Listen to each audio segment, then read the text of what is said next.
Assalamualaikum warahmatullahi wabarakatuh. Perkenalkan, nama saya Nurul Sofia, mahasiswa PPG Prajabatan Fisika Gelombang 1 tahun 2022. Di sini saya akan memaparkan bahan presentasi saya dalam seminar PPG, di mana yang akan saya bahas meliputi hasil refleksi yang diunggulkan, desain inovasi, rencana tindak lanjut, dan perubahan paradigma makna guru. Yang pertama, mengenai hasil refleksi yang diunggulkan. Saya mengambil satu mata kuliah, yaitu teknologi baru dalam pengajaran dan pembelajaran. Topik yang akan saya refleksi yaitu di topik 5 mengenai perangkat web dalam pembelajaran, di mana dalam topik 5 ini materi yang dipelajari mengenai web 2.0 yang meliputi pengertiannya, fungsinya, strategi dalam mengintegrasikannya, keuntungannya, dan keterbatasannya. Nah, kita review singkat mengenai Web 2.0. Jadi Web 2.0 itu adalah bagian dari internet yang terdiri dari halaman-halaman yang dapat diakses oleh web browser, di mana Web 2.0 ini bersifat interaktif, yang memungkinkan penggunanya tidak hanya dapat membaca informasi, tetapi juga menciptakan materi pembelajaran dan berinteraksi dengan orang lain. Nah, contoh dari Web 2.0 yaitu ada YouTube, Wiki, blog, website, media sosial. Nah, media sosial sendiri ada TikTok, Instagram, Facebook, Twitter, Pinterest, dan lain sebagainya. Lalu fungsi dari Web 2.0 itu bisa sebagai sumber referensi dan informasi yang lebih luas dan mudah diakses. Bisa juga digunakan untuk pembelajaran jarak jauh dan pembelajaran mandiri. Selain itu, Web 2.0 juga bisa kita gunakan untuk membuat media pembelajaran interaktif sebagai sarana evaluasi dan umpan balik dalam pembelajaran. Adapun keuntungan dari Web 2.0 dari segi portabilitas, dia dapat diakses dengan mudah dan digunakan di perangkat mana saja yang mendukung, misalnya HP, laptop, tablet, dan sebagainya. Nah, Web 2.0 juga mendukung adanya kolaborasi dan komunikasi antar peserta didik atau juga guru dengan peserta didik. Serta keuntungan lainnya, Web 2.0 itu tersedia gratis untuk keperluan pendidikan. Paling dibutuhkan biaya untuk membeli kuota internet. Nah, adapun keterbatasannya, karena Web 2.0 itu umum digunakan, jadi tidak hanya untuk pendidikan saja, tapi juga non-pendidikan, ada kemungkinan peserta didik itu dapat mengakses konten yang kurang pantas. Lalu Web 2.0 ini juga membutuhkan perangkat keras yang canggih, sehingga ada beberapa teknologi seluler yang mungkin harganya lebih murah, itu tidak mendukung. Nah, lalu kita masuk ke bagian refleksi. Pertama, mengenai alasan pentingnya mempelajari topik tersebut. Jadi topik ini penting dipelajari karena pada era ini perkembangan teknologi itu sudah semakin pesat dan canggih. Kita sebagai guru perlu mengenal dan memahami serta mengintegrasikan teknologi dalam pembelajaran. Apalagi peserta didik yang kita ajar pada abad ke-21 ini merupakan peserta didik yang melek teknologi, sehingga kita sebagai guru pun harus melek teknologi. Jadi dengan mempelajari topik ini akan membantu kita untuk dapat mengintegrasikan teknologi dalam pembelajaran. Kedua, mengenai strategi saya dalam mempelajari topik tersebut. Ya, jadi tentunya saya mengikuti pembelajaran baik offline maupun online bersama dosen.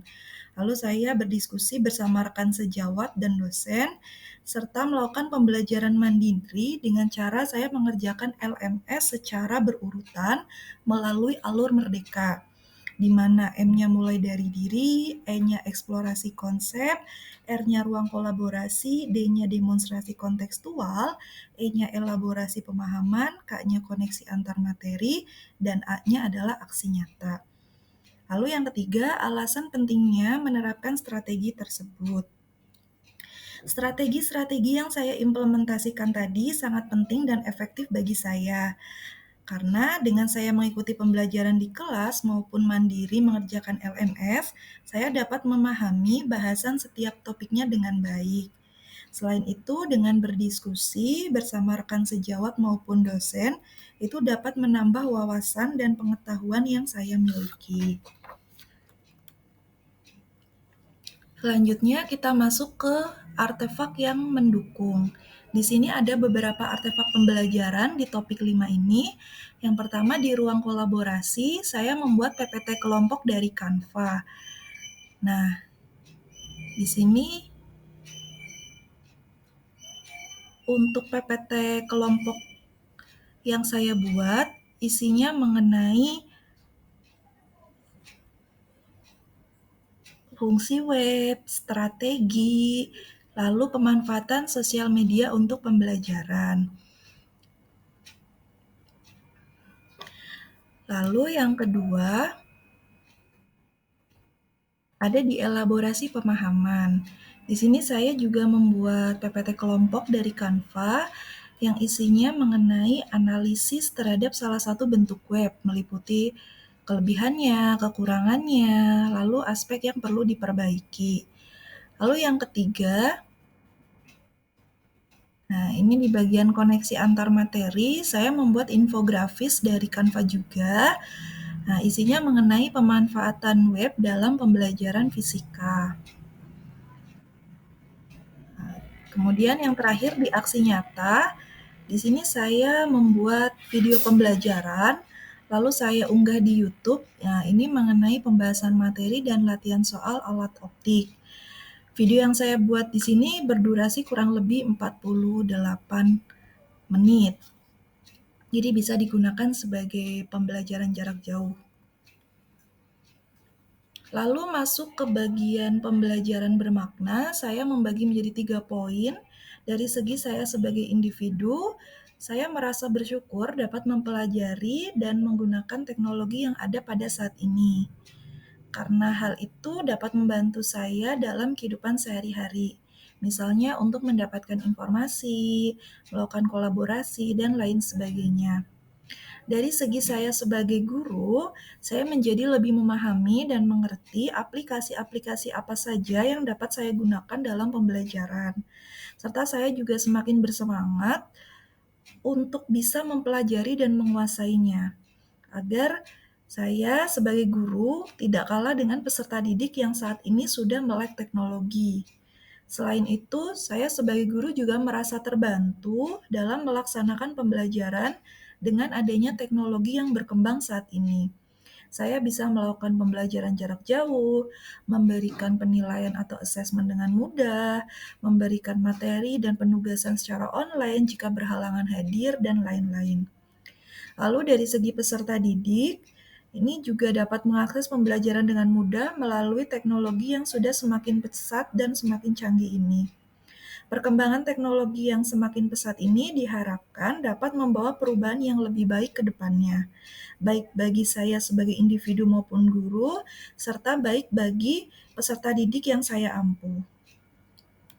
Kemudian masuk ke bagian desain invensi atau inovasi. Di sini saya ingin mengintegrasikan antar beberapa Web 2.0 dalam pembelajaran untuk menarik perhatian dan semangat belajar peserta didik. Rencana tindak lanjut yang akan saya lakukan, pertama saya membuat video pembelajaran singkat namun menarik. Nah, video pembelajaran di sini yang saya maksud adalah video animasi agar lebih menarik ditonton oleh peserta didik. Dan durasinya juga tidak terlalu panjang ya, jadi durasinya singkat. Untuk aplikasinya yang bisa digunakan menggunakan Canva, PPT, CapCut, dan lain sebagainya. Lalu nanti saya akan mengunggah video yang sudah dibuat tadi ke beberapa aplikasi, misalnya ke Instagram, YouTube, TikTok, dan lain sebagainya. Setelah itu saya menugaskan peserta didik untuk melihat video yang saya buat dan meminta mereka untuk memberikan komentar, baik pertanyaan maupun pernyataan. Nah, yang terakhir mengenai perubahan paradigma makna guru. Awalnya saya berpandangan bahwa guru hanyalah orang yang mentransferkan ilmu pengetahuan dan menanamkan budi pekerti kepada peserta didiknya. Nah, setelah saya melakukan serangkaian refleksi, paradigma saya terhadap makna guru itu bertambah. Bahwa guru memang orang yang mentransferkan ilmu pengetahuan dan menanamkan budi pekerti kepada peserta didiknya, tetapi di dalamnya lebih dari itu. Proses yang dilalui seorang guru untuk mentransferkan ilmunya kepada peserta didik itu tidaklah mudah. Tidak hanya sekedar memberikan materi pelajaran, lalu meminta peserta didik untuk memahami dari apa yang disampaikan.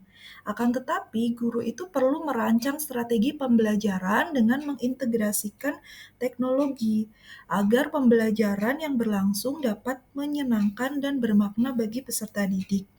Itu semua tidaklah mudah. Guru perlu terus belajar dan selalu belajar mengikuti perkembangan zaman dalam dunia pendidikan. Tidak hanya dari segi materi, tetapi juga dari segi cara membimbing dan mendidik peserta didik, agar dapat menjadi insan yang cerdas dan bermanfaat. Bagi saya, guru merupakan sutradara sekaligus aktor terbaik dalam pembelajaran. Karena sebagai sutradara, guru harus bisa merancang skenario pembelajaran yang menarik dan efektif dengan mengintegrasikan teknologi yang selalu dinamis. Lalu sebagai aktor terbaik, seorang guru itu perlu tampil di depan kelas dengan energi dan semangat yang positif, seolah-olah tidak ada masalah dalam kehidupannya. Karena semangat yang positif itu bisa menularkan kepada peserta didiknya energi yang positif pula. Jadi, menjadi seorang guru itu bukan hanya sebuah pekerjaan, melainkan sebuah panggilan jiwa dengan tanggung jawab yang besar. Karena guru mempunyai peran penting dalam membentuk masa depan generasi muda yang lebih baik. Nah, demikian pemaparan saya dalam seminar PPG ini. Kurang lebihnya saya mohon maaf. Wabillahi taufiq wal hidayah. Wassalamualaikum warahmatullahi wabarakatuh.